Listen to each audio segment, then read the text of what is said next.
Hello dear students. Kashi Hindi Sansthan आप लोगों के समक्ष निबंध लेखन के स्वरूप के बारे में, या हम कह लें कि एक प्रभावशाली निबंध हम कैसे लिखें, आज हमारे छात्रों के समक्ष एक बहुत बड़ी समस्या है।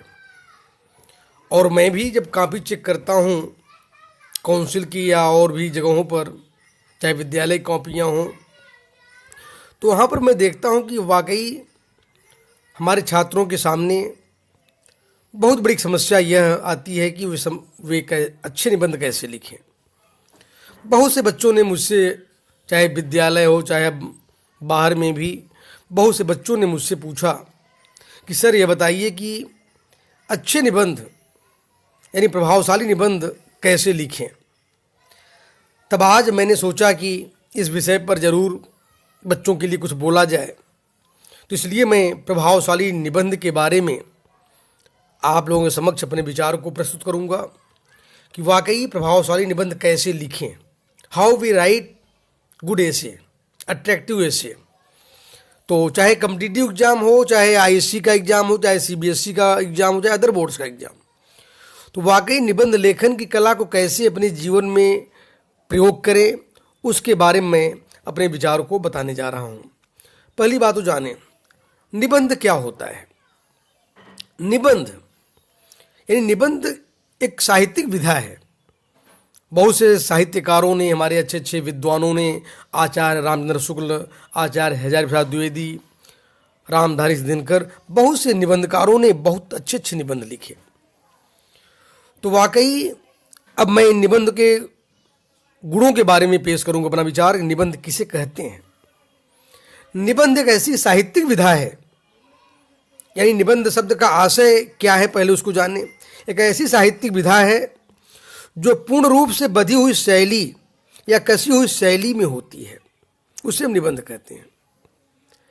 निबंध, नि माने निश्चित रूप से और बंध माने बधी हुई शैली, यानी जब कोई भी लेखक एक निश्चित विषय वस्तु से बंध करके लिखता है, यानी उस टॉपिक से बाहर भटकने का मौका आपको नहीं मिलता है, उस विषय वस्तु से बंध करके हम जब लिखते हैं, ऐसे शैली को निबंध लिखते हैं। यानी आप साफ साफ समझ गए कि जब भी कोई निबंध लिखते समय हम चूज़ करते हैं, तो उस समय हमें ध्यान रखते हैं कि विषय वस्तु जो दिया गया है उससे हमें बाहर नहीं जाना है। अपनी बातों को समझाने के लिए कुछ उदाहरणों का या कुछ कथनों का सहारा अवश्य ले सकते हैं, लेकिन बंद करके उस निबंध को आपको लिखना है। यानी निबंध लिखना वाकई बहुत बड़ी वह चुनौती है हमारे समक्ष। इसलिए मैं आप लोगों के सामने प्रभावशाली निबंध में क्या गुण होने चाहिए उसकी चर्चा पेश कर रहा हूँ। ध्यान दें, निबंध में लेखक की व्यक्तिगत विचार या उसकी व्यक्तिगत अभिव्यक्ति अवश्य होनी चाहिए। यानी जब आप कोई निबंध लिखते हो, यानी बहुत से बच्चे आजकल क्या करते हैं, निबंध जो किताबों में दिया गया उसी को याद कर करके लिख डाले, सभी बच्चे उसी निबंध को याद कर लिए, तो उसमें जो व्यक्तिगत अभिव्यक्ति है वो आपकी वहाँ पर लुप्त हो जाती है। आपके पास व्यक्तिगत जो गुण हैं, यानी आप क्या अध्ययन की हो पूरी लाइफ में, कैसे आपके पास ज्ञान आया उस भाषा का, उसका कुछ प्रभाव अवश्य होना चाहिए। दूसरी बात, निबंध में दो तथ्यों का होना आवश्यक है। प्रथम विषय वस्तु, दूसरा पर्याप्त, यानी ध्यान दें, विषय वस्तु या पर्याप्त सामग्री, और दूसरी आपकी शैली। यानी विषय वस्तु जो टॉपिक्स होता है उसका गहरा ज्ञान आपको होना चाहिए। जब भी आप निबंध लिखने जा रहे हो, ऐसे निबंध को ही चूज करो, सिलेक्ट करो जिस पर आपका ज्ञान, यानी आप उसको जानते हो, ऐसे निबंधों को हम चयन करें। ध्यान दें, मैं अगली इसकी अच्छे निबंध के बारे में बता रहा हूँ। ध्यान दो, और क्या गुण होना चाहिए।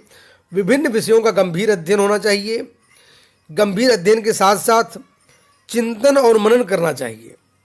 यानी हम विषयों पर, चाहे प्राकृतिक तथ्य हो, चाहे कोई भी चीज़ हो, उस पर हम चिंतन करें, मनन करें कि क्या हो सकता है। तो जब आप किसी भी टॉपिक्स पर चिंतन मनन करोगे तब आप में अच्छे निबंध का गुण अपने आप आ जाएगा, लिखने की जो शैली है। और चौथी बातें, विषय वस्तु का अभ्यास बहुत आवश्यक है।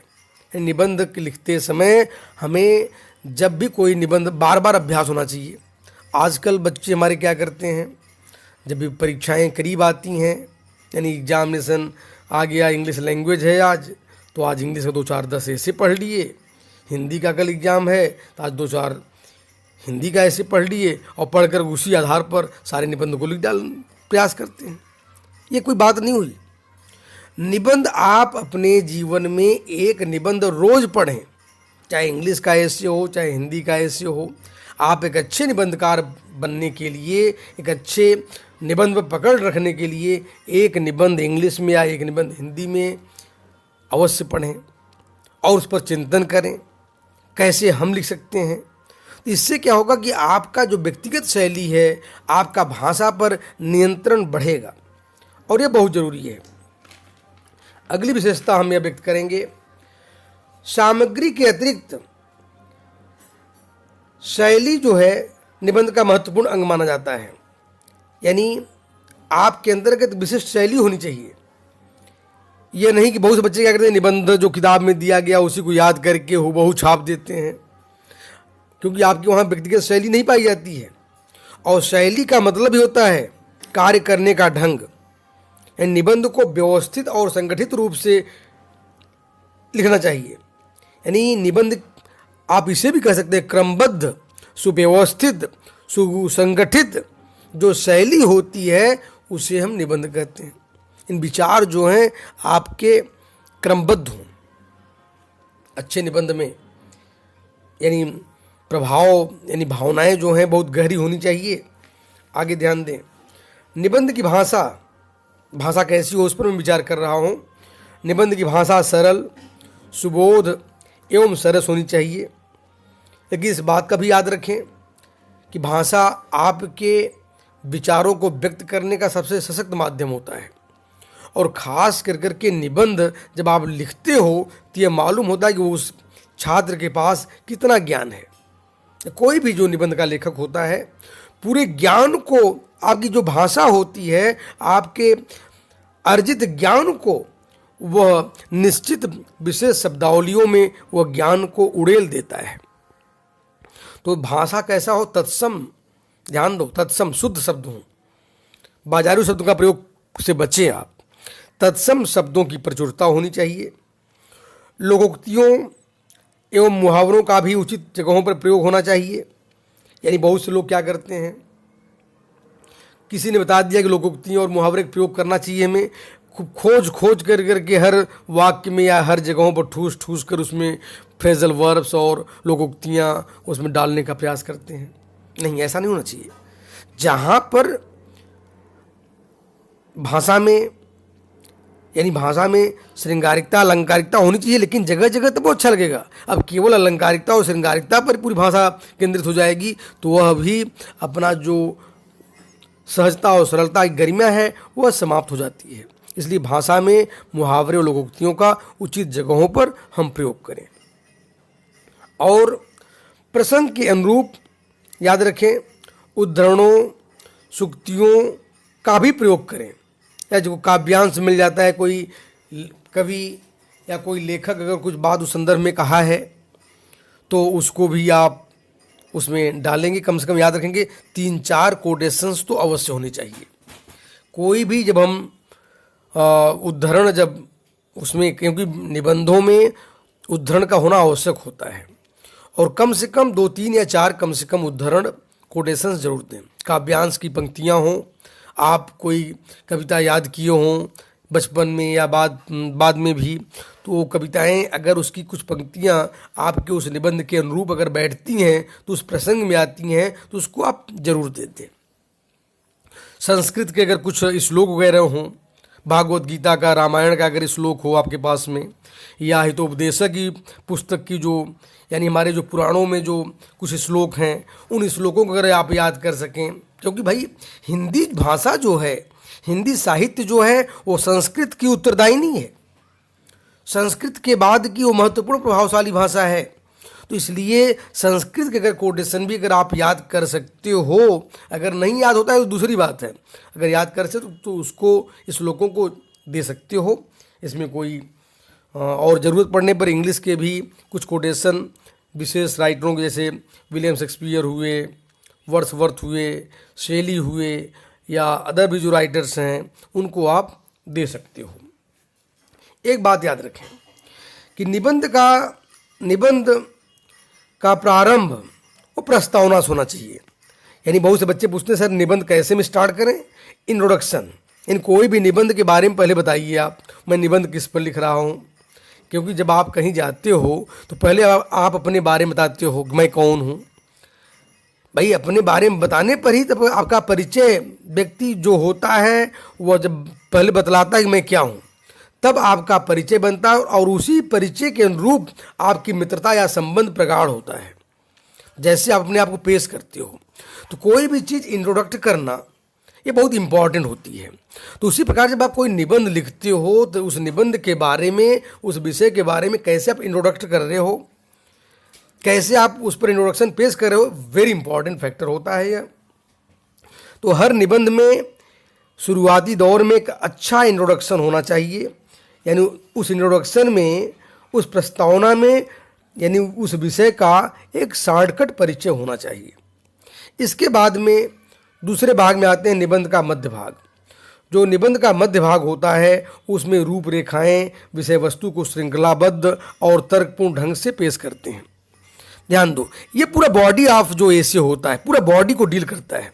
इसमें 2-3 पैरा, 4 पैरा, 5 पैरा, जितना भी जैसे आपको ज़रूरत पड़ता है उसके अनुसार पूरा कंसेप्ट को क्लियर करना है आपको। इसमें सूक्तियाँ, आपको जो कोटेशंस हैं अपनी बातों को कहने के लिए, बातों को रखने के लिए, तो आप डिफरेंट जो कोटेशंस हैं जो भी मैंने बताया, संस्कृत में हो, इंग्लिश में हो, हिंदी में हो, तो आप उसको दे सकते हो। इसके अलावा यानी पूरा एसे को 3 भागों में आपने डिवाइड किया, एक इंट्रोडक्शन, एक body of essay, third part conclusion. तो याद रखें कि ये 2 पार्ट जो है थोड़ा सा संक्षिप्त में हो, ब्रीफ में हो। यानी आपका जो इंट्रोडक्शन हो, प्रस्तावना और निष्कर्ष किसी भी ऐसे का एक संक्षिप्त हो, ब्रीफ में हो। लेकिन जो सेकंड पार्ट होता है वह सबसे इम्पॉर्टेंट होता है। वह बहुत जैसा शब्द का सीमा जो निर्धारित है ऐसे में, कोई ऐसे 400 वर्ड का होता है, कोई 300 वर्ड का, कोई 100 का, या कोई 500, 1000 वर्ड्स। तो यह शब्द सीमाओं को जो सीमाएं निर्धारित की गई हैं उसका पूरा लेंथ वह बॉडी ऑफ लेटर यानी सेकंड पार्ट डील करता है, ध्यान दें। इसके बाद में हम थर्ड पार्ट में आते हैं, निबंध का अवसान या निष्कर्ष। निष्कर्ष जरूर होना चाहिए। उस निष्कर्ष में निबंध का सारांश, यानी निबंध में आपने क्या लिखा, शॉर्टकट में 4-5 पंक्तियों में, 6-7 पंक्तियों में अपने विचारों को शॉर्टकट में उसको आप अवश्य दे दें। यहीं पर निबंध को समाप्त करना चाहिए। और अच्छे निबंध को मैंने ये पूरा तरीका बता दिया कि कैसे लिखें। इसके लिए आप यह भी बता दिया कि निबंध का अभ्यास होना जरूरी है, निबंधों को बड़े पैमाने पर उसको पढ़ें।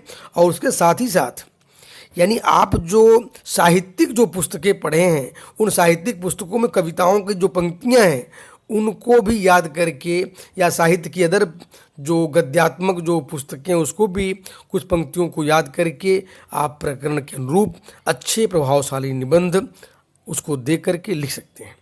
इसलिए ये आपका जो महत्वपूर्ण जो मांग थी कि निबंध कैसे लिखें, प्रभावशाली निबंध कैसा हो, तो इस पर मैंने अपने विचारों को प्रस्तुत किया।